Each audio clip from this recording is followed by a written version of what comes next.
Alright guys, welcome back to another tutorial from Tech Without Fear, and in this tutorial we'll be teaching you how to color any object. Alright, so let's get started. First thing you want to do is you want to create a new layer, and then we're just going to start coloring everything in here. Oops, that's a little too bad. And I'm not going to go too in depth, I'm just going to color up these points. And now that we have all this selected, I can go over here and I can set this to color. And basically, you just saw that now my windows are pink. The color of the windows have changed completely. I could switch them around right here. Then I could start coloring these rims in blue.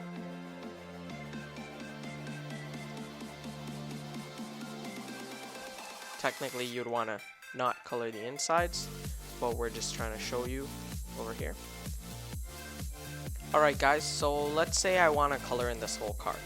Now usually it'd be really hard just coloring everything in individually, but if we go over here and we start selecting the parts that we want colored, and then we go over here to color balance, we can change the colors right over here, and you see I can now change the color of the whole car just from around here. Mess around with the colors that you want. You can change the tones, you can have highlights and everything. Now I just got this car turn green. I can have it turn red. I can have it turn blue if I want. Set it to any color you want, and it's very simple. If you cover everything on a perfect basis, it becomes almost impossible to tell that you made any difference to the color.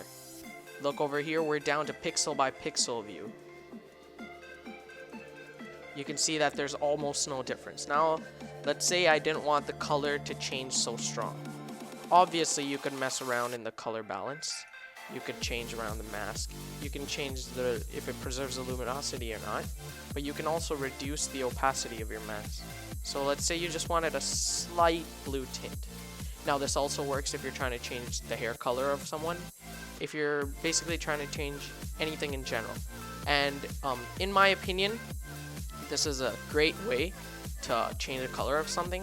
However, the other two options I told you are very valid, but they're reserved for their own custom scenarios where you wouldn't technically be able to select something because everything's too far apart. You just want to, let's say you had a tree, trying to select a tree pixel by pixel, seeing if everything, the tool wouldn't be able to capture it correctly.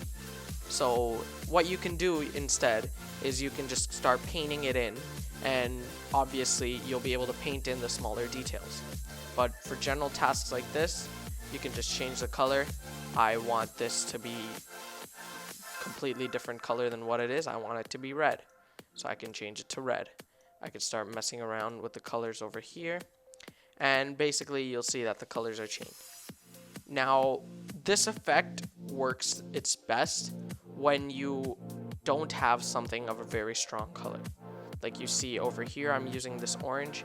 It doesn't work as well as I would like it to, but instead you can use the color filter, the color option over here, and it will help a little bit more when you're trying to change the color of it.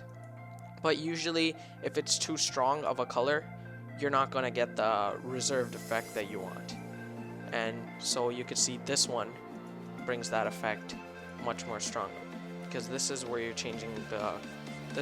simply changing the color balance.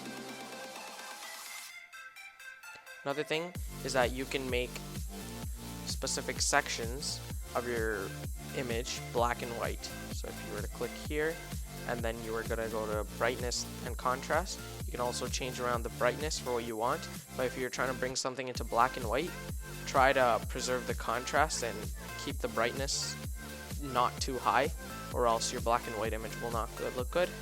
And then you can go to black and white, and you'll see that everything but this effect is black and white as it's being applied here. If I were to bring it down right here, and I were to bring the windows down here too, they'd be black and white. If I were to bring this, the windows themselves would simply be black and white. But remember, when you're generally working with black and white, you want your You want the contrast to be very strong, but you don't want it to be so bright that the contrast really does not make a difference at all. Alright guys, so this is every tool that you'd need to possibly color in an object. Obviously there are more different ways that you can approach doing anything, but these are some of the ways that we find the easiest and most effective. And if you have any questions or concerns, please leave it in the comment below. Thanks for watching and stay tuned.